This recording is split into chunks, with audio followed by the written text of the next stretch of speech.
इससे पहले हमने आपको कक्षा 10 के पार्ट 3 यानी चैप्टर नंबर 3 धातु और अधातु के विषय में कुछ बातें बताई थी।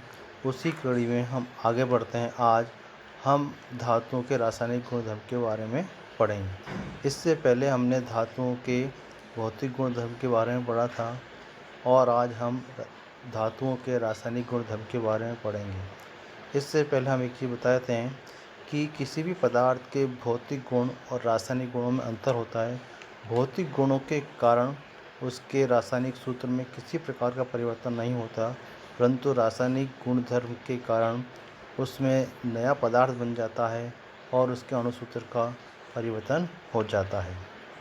आज हम धातुओं के रासायनिक गुणधर्म में पहला पॉइंट धातुओं की वायु से अर्थात ऑक्सीजन के साथ क्या क्रिया होती है, अर्थात उसको हम क्या नाम देते हैं, इसके बारे में पढ़ेंगे। धातुओं की वायु या ऑक्सीजन के साथ क्रिया को दहन कहा जाता है। लगभग जितनी भी धातुएं हैं वह सभी धातुएं ऑक्सीजन से क्रिया करके धातु ऑक्साइड बनाती हैं।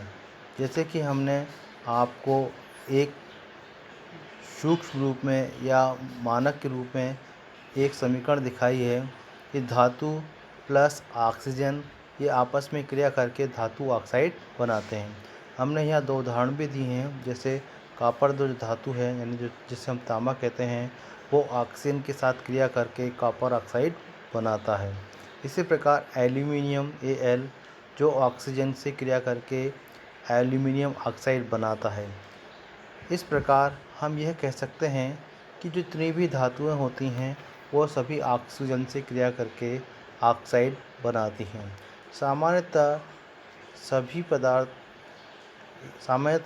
सभी धातुएं ऑक्सीजन से क्रिया तो करती हैं, परंतु उनकी ऑक्सीजन से क्रिया करने की गति अर्थात दर अलग अलग होती है। कुछ धातुएं ऐसी होती हैं जो ऑक्सीजन के साथ तीव्र गति से क्रिया करती हैं और कभी कभी यह अभिक्रिया इतनी तीव्र या ऊष्माक्षेपी होती हैं कि अभिक्रिया ऊष्मा अत्यधिक मात्रा में निकालती है कि अभिक्रिया विस्फोट के रूप में भी हो सकती है। ये सोडियम और पोटेशियम ऑक्सीजन के साथ क्रिया करके तीव्र ऊष्माक्षेपी अभिक्रिया को देते हैं, जबकि कुछ धातुएं सामान्य ताप पर ही अभिक्रिया करती हैं, जैसे magnesium Mg, aluminium Al, zinc Zn, lead Pb अर्थात शीशा। ये ऐसी धातुएं हैं जो सामान्य ताप पर धातुओं से क्रिया करती हैं और ऑक्साइड बनाती हैं। आपने भी जब प्रयोगशाला में मैग्नीशियम धातु अर्थात मैग्नीशियम तार को जलाया होगा तो उसके ऊपर आपने एक मटमैली परत देखी होगी जो धातु ऑक्साइड की होती है।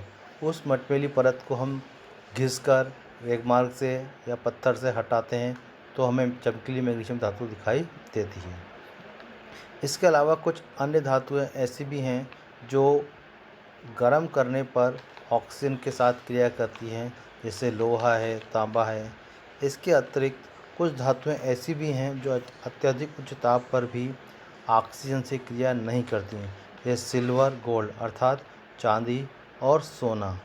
तो आज हमने देखा कि धातुएं वायु के साथ या ऑक्सीजन के साथ किस तरह से क्रिया करती हैं और उनके लिए क्या क्या दर होती है, उनकी क्या गति होती है, इसके विषय में पढ़ा।